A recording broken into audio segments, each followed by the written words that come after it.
चतुर्मुख षण्मुख पञ्चमुख प्रमुखाखिलदैवतमौलिमणे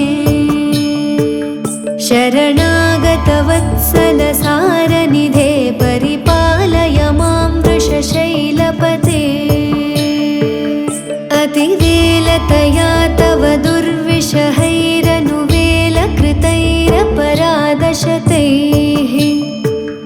भरितं त्वरितं वृषशैलपते परया कृपया परिपाहि हरे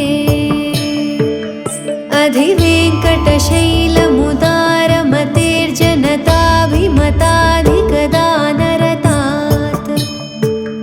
परदेवतया गदितान्निगमै कमलादयितान्न परङ्कलये कलवेणुरवावशगोपवधूशतकोटिवृतात् स्मरकोटिसमात् प्रतिपल्लविकाभिमतात् सुखदात् वसुदेवसुतान्न परङ्कलये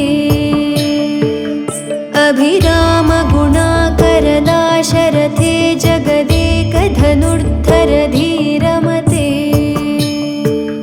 रघुनायक राम रमेश विभो वरदो भवदेवदया जलधे अवनीतनया कमनीयकरं रजनीकरचारुमुखाम्बुरुहं रजनीचरराजतमो मिहिरं महनीयमहं रघुराममये सुमुखं सुहृदं सुलभं सुखदं स्वनुजं च सुकामयमोघशरम् अपहाय रघुद्वयमन्यमहं न कथञ्चन कञ्चन जातु भजे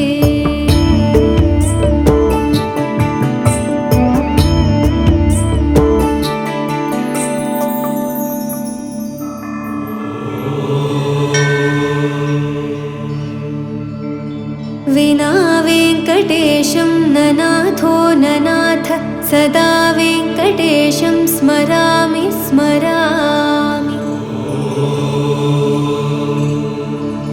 हरे वेङ्कटेश प्रसीद प्रसीद प्रियं वेङ्कटेश प्रयच्छ प्रयच्छ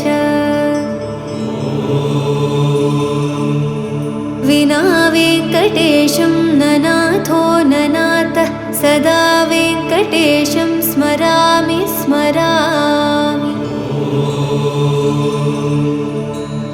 हरे वेङ्कटेश प्रसीद प्रसीद प्रियं वेङ्कटेश प्रयच्छ प्रयच्छ अहं दूरदस्ते पदाम्भोजयुग्मप्रणामेच्च यागत्य सेवां करोमि सकृत्सेवया नित्यसेवाफलं त्वं प्रयच्छ प्रयच्छ प्रभो वेङ्कटेश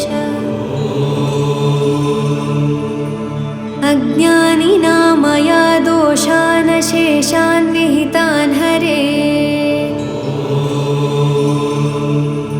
क्षमस्वत्वं क्षमस्वत्वं शेषशैलशिखामणे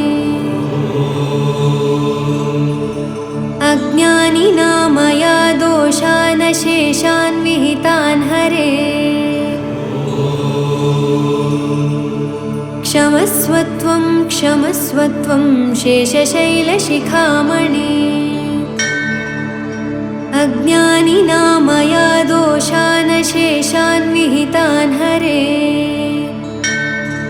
क्षमस्वत्वं क्षमस्वत्वं शेषशैलशिखामणे